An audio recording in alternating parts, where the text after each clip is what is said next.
بسم اللہ الرحمن الرحیم۔ تمام دیکھنے اور سننے والے کو میرے دل کی گہرائی سے خلوص بھرا سلام۔ السلام علیکم ورحمۃ اللہ۔ میرے پیارے دوستو، شہر مدینہ اور ملک شام کے درمیان ایک بہت بڑی سرسبز و شاداب وادی تھی، جس میں زرخیز علاقوں اور پھلدار باغوں کی کثرت تھی۔ اسی وادی میں قوم سمود رہتے تھے۔ ایک روایت کے مطابق 900 گھروں کی اور دوسری روایت کے مطابق 1500 گھروں کی وہ بستی تھی۔ اس قبیلہ کا نام ان کے دادا کے نام پر قوم سمود رکھا گیا تھا۔ ان کے پایہ تخت کا نام الحجر تھا۔ اس قوم کو فن تعمیر میں بڑی مہارت حاصل تھی۔ یہ لوگ پہاڑی علاقوں میں سنگین چٹانوں کو تراش خراش کر اور پہاڑوں کو کھود کر شاندار مکان اور محل بنایا کرتے تھے۔ ان لوگوں نے ٹھنڈے میں رہنے کے لیے پہاڑوں کے اندر محل بنا رکھے تھے اور گرمیوں میں رہنے کے لیے پہاڑوں کے اوپر مکان بنا رکھے تھے۔ آج بھی ان کی بنائی ہوئی عمارتوں کے آثار موجود ہیں، جو ان کے ہاتھوں کی مہارت کی گواہی دیتے ہیں۔ اللہ تعالیٰ نے قوم سمود کو ہر طرح کی نعمتوں سے مالا مال کیا تھا، مگر مال و دولت کی فراوانی نے ان میں ایسی بے راہ روی پیدا کر دی تھی کہ ہر طرح کی برائیوں کے ساتھ ساتھ یہ لوگ شرک کی لعنت میں گرفتار تھے اور بتوں کی پرستش کیا کرتے تھے۔ اللہ تعالیٰ نے ان کی ہدایت و رہنمائی کے لیے اور ان کے عقائد و اعمال کے اصلاح کے لیے اپنے پیغمبر حضرت صالح علیہ السلام کو یہاں مبعوث فرمایا۔ حضرت صالح علیہ السلام نے جب اپنی قوم کو ایمان کی دعوت دی اور یہ کہا کہ آئے میرے قوم کے لوگوں، اللہ کے سوا کوئی معبود نہیں، صرف ایک اللہ کی عبادت کرو، کسی کو اس کا شریک نہ ٹھہراؤ، میں اللہ کا نبی بن کر آیا ہوں، تم لوگ میری بات مانو ورنہ عذاب الہی میں گرفتار ہو جاؤ گے۔ قوم سمود نے حضرت صالح علیہ السلام کی دعوت کو مسترد کر دیا، ان کو جھٹلایا اور کہا آپ بھی تو ہماری طرح انسان ہیں، ہم آپ کا اللہ کا رسول کیسے مان لیں؟ ہمارا یہ مطالبہ ہے کہ اگر آپ اللہ کے سچے نبی ہیں تو اپنی نبوت کی صداقت پر کوئی معجزہ دکھائے۔ یہ سامنے جو پہاڑ کا چٹان ہے، آپ اس میں سے ایک فربا خوبصورت گابھن اونٹنی نکال کر ہم کو دکھائے، جو باہر آتے ہی فوراً بچہ بھیج جنے۔ اگر آپ نے ایسا کر کے دکھا دیا تو ہم لوگ ایمان لے آئیں گے۔ حضرت صالح علیہ السلام نے جب قوم سمود سے اس بات پر پختہ وعدہ لے لیا کہ اس معجزہ کو دیکھنے کے بعد وہ سب ایمان لے آئیں گے، تو اب کھڑے ہوئے 2 رکعت نماز پڑھی اور اللہ سے دعا کی، اور پھر آپ نے جیسے ہی اس چٹان کی طرف اشارہ کیا، اس میں حرکت ہوئی، درمیان سے چٹان پھٹ گیا اور اس میں سے ایک خوبصورت اور بہت بڑی گابھن اونٹنی نکل پڑی۔ فوراً اس نے ایک بچہ جنا اور اپنے بچے کے ساتھ میدان میں چڑھنے لگے۔ قوم سمود کے لوگ اس اونٹنی کی جسامت و بناوٹ کو دیکھ کر حیران رہ گئے اور دوسرے جانور ڈر کر بھاگنے لگے۔ وہ اونٹنی جب پانی کے تالاب کے پاس آئی تو اس تالاب کا سارا پانی پی گئی۔ اس معجزہ کو دیکھ کر کچھ لوگ تو ایمان لے آئے، لیکن اکثر لوگ اپنے کفر پر ڈٹے رہے اور پہلے کی طرح حضرت صالح علیہ السلام کا مذاق اڑاتے رہے۔ چونکہ اس بستی میں صرف ایک ہی تالاب ایسا تھا جس میں پہاڑوں کے چشموں سے صاف پانی گر کر جمع ہوتے تھے، اور اسی پانی کو وہاں کے سارے لوگ پیا کرتے تھے۔ اس لیے صالح علیہ السلام نے اپنی قوم کے لوگوں کو متنبہ کرتے ہوئے فرمایا آئے میرے قوم کے لوگوں، دیکھو یہ معجزہ کی اونٹنی ہے اور اللہ تعالیٰ کی قدرت کی نشانی ہے۔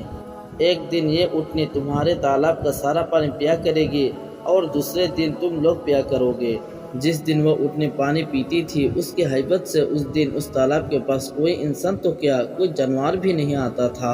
حضرت صالح علیہ السلام نے قوم سمود کو اس اونٹنی کی عظمت سے آگاہ کرتے ہوئے بتایا، یہ ایسا اللہ تعالیٰ کی اونٹنی ہے جو صلباً کسی کی پیٹھ میں نہ رہا، نہ کسی پیٹ میں رہا، نہ کسی نر سے پیدا ہوا، نہ کسی مادہ سے پیدا ہوا، نہ کسی حمل میں رہا، اور نہ ہی اس کی خلقت دھیرے دھیرے کمال تک پہنچی، بلکہ کسی جان کی پیدائش کے عادتاً جتنے طریقے ہیں اس کے برخلاف وہ اونٹنی پہاڑ کے ایک پتھر سے اچانک پیدا ہوا۔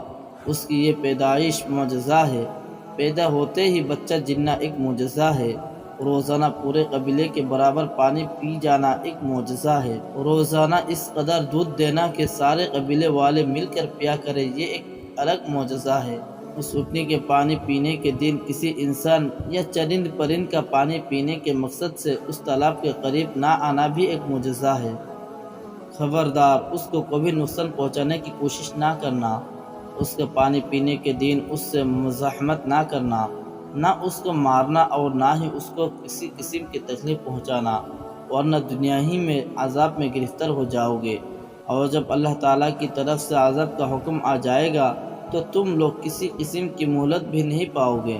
کچھ دنوں تک تو قوم سمود نے اس تکلیف کو برداشت کیا کہ ایک دن وہ اس تالاب کا پانی پیتے اور دوسرے دن اس اونٹنی کے لیے چھوڑ دیتے، لیکن پھر انہوں نے اس اونٹنی سے چھٹکارا پانے کے لیے اسے مار ڈالنے کا فیصلہ کیا۔ حضرت صالح علیہ السلام کو جب یہ بات معلوم ہوئی تو وہ برابر منع کرتے رہے اور انہیں عذاب الہی سے ڈراتے رہے، مگر کچھ لوگوں نے چھپ کر اونٹنی پر حملہ کیا اور مار ڈالا اور اس کے گوشت کو پوری بستی میں تقسیم کر دیا۔ اونٹنی کے بچے نے جب اپنی ماں کا یہ حشر دیکھا تو وہ فوراً بھاگتی ہوئی پہاڑ کی طرف گئی اور غائب ہو گئی۔ قوم سمود کے لوگوں نے نہ یہ کہ صرف اونٹنی کو مار ڈالا بلکہ وہ اس قدر بے باک اور نڈر ہو گئے کہ اللہ کے پیغمبر حضرت صالح علیہ السلام کو بھی قتل کرنے کی سازش کرنے لگے اور ان کو چیلنج کرتے ہوئے کہنے لگے، کہاں ہے وہ عذاب جس سے آپ ہر وقت ہم لوگوں کو ڈرایا کرتے تھے؟ حضرت صالح علیہ السلام نے کہا، آئے میری قوم کے لوگوں، آخر وہی ہوا جس کا مجھے خوف تھا۔ اب اللہ تعالیٰ کے عذاب کا انتظار کرو۔ تم لوگوں نے خدا کے حکم کی نافرمانی کی ہے، وہ اونٹنی جو اللہ تعالیٰ کے قدرت کی نشانی تھی اسے مار ڈالا ہے، اب عذاب الہی سے بچ نہیں سکتے۔ 3 دن بعد تم لوگ عذاب الہی میں گرفتار ہو جاؤ گے۔ پہلے دن تمہارے چہرے زرد ہوں گے، دوسرے دن سرخ ہوں گے، تیسرے دن تمہارے چہرے سیاہ ہو جائیں گے، اور اس کے بعد تم پر ایسا عذاب آئے گا جس سے تم سب ایسے فنا ہو جاؤ گے کہ تمہارا کوئی نام و نشان بھی باقی نہ رہے گا۔ چنانچہ ایسا ہی ہوا۔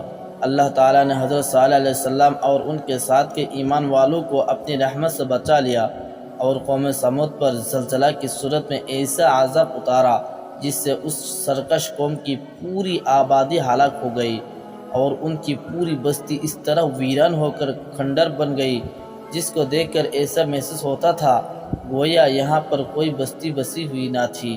حضرت صالح علیہ السلام نے جب اپنی قوم کی تباہی و بربادی کو دیکھا اور ان کی بستی کو ویران کھنڈر میں تبدیل پایا تو ان سے اپنا منہ پھیر لیا اور مردہ لاشوں کو مخاطب کرتے ہوئے فرمایا، آئے میری قوم کے لوگوں، میں نے تمہیں راہ راست پر لانا چاہا لیکن میری باتوں کو تم نے نہ مانا، میں نے تمہاری خیر خواہی کی لیکن تم نے مجھے اپنا دشمن سمجھا اور آخر کار عذاب الہی میں گرفتار ہوئے۔ پھر حضرت صالح علیہ السلام نے اپنے ماننے والوں کو ساتھ لیا اور اس بستی کو چھوڑ کر دوسری جگہ چلے گئے۔ اگر ہمارے ویڈیو اچھے لگے تو ہمارے چینل کو سبسکرائب اور بیل آئیکن دبانا نہ بھولیں۔ السلام علیکم ورحمۃ اللہ۔